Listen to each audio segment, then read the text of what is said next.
Hey friends, this is Brandon from This Is Tech Today, and there have been so many questions about tempered glass screen protectors for the Pixel 2 XL. Now, I already reviewed the Whitestone Dome Glass, and it definitely has my thumbs up. If you haven't seen my Whitestone Dome Glass review, you can click the link up here that pops up or down in the description. But I'm here to look at a competitor. Many of you asked me to review the SG Fresh Idea's InvisShield, so I reached out to them and thankfully they sent me out some review units. Their tempered glass screen protector is similar in many ways to the Whitestone Dome Glass. It does utilize Lock-A Glue, it doesn't have a dot matrix, and it's tempered glass. Where it does differ is that it curves and it kind of goes edge to edge on the screen. The Whitestone Dome Glass doesn't go all the way, it actually kind of covers part of the screen. That does allow it to be more case friendly, but we'll find out if the SG Fresh Idea's InvisShield is case friendly with the edge to edge design. On top of all that, the InvisShield is almost half the price of the Whitestone Dome Glass. That makes it a very, very attractive option. Once again, thanks for SG Fresh Idea for sending out these review samples. I'll give an honest review of them, of course. So let's find out if the InvisShield is any good.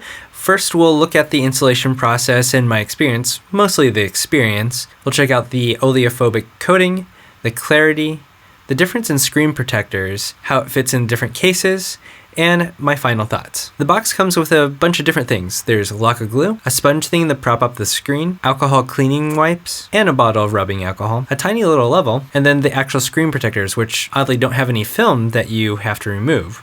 Weird. Tons of microfiber cloths.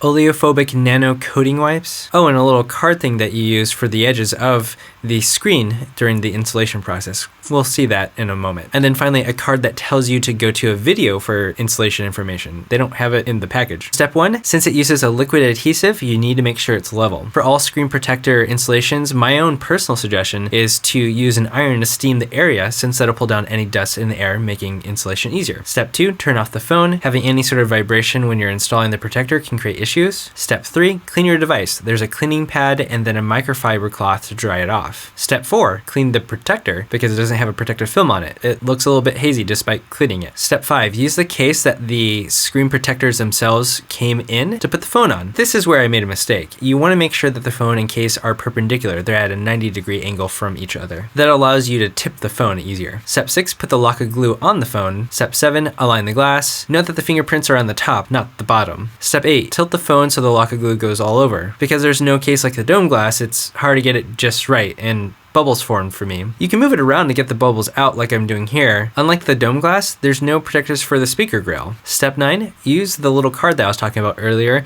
to get the Lock-A Glue to reach the edges of the protector. Step 10, wipe off any excess Lock-A Glue. Step 11, cure the Lock-A with a UV light. Cure it in all 3 zones. Keep it on until it turns off, and then move to the next zone, and do this twice. Step 12, clean the front of the device with alcohol and the cleaning cloths, then add the oleophobic coating. As you can tell, the installation process was kind of overwhelming. It was not intuitive, and it was really clunky. The instructions are not all that clear, and at the end, the screen protector was hazy looking. So clarity is one of the biggest reasons why you'd want to get a tempered glass screen protector that uses Lock-A Glue for installation. It removes the need for a dot matrix and the gap that's there for most screen protectors with the screen and then the protector above it. This is a really big issue out there for tempered glass screen protectors and phones that have a curve to it. I've gone through about 5 or 6 non-Lock-A based tempered glass screen protectors for the Pixel 2 XL, and they're dreadful. Speaking of those other tempered glass screen protectors, the InvisShield is essentially the same kind of design, just without the dot matrix and the black border. With that said, the quality of the glass leaves a lot to be desired. It's fairly thin in comparison to the Dome Glass. It has interesting curves to it and doesn't cover up the front camera, which can be problematic if you're putting glue over it and then cure it. What if the glue settles in an uneven manner and you're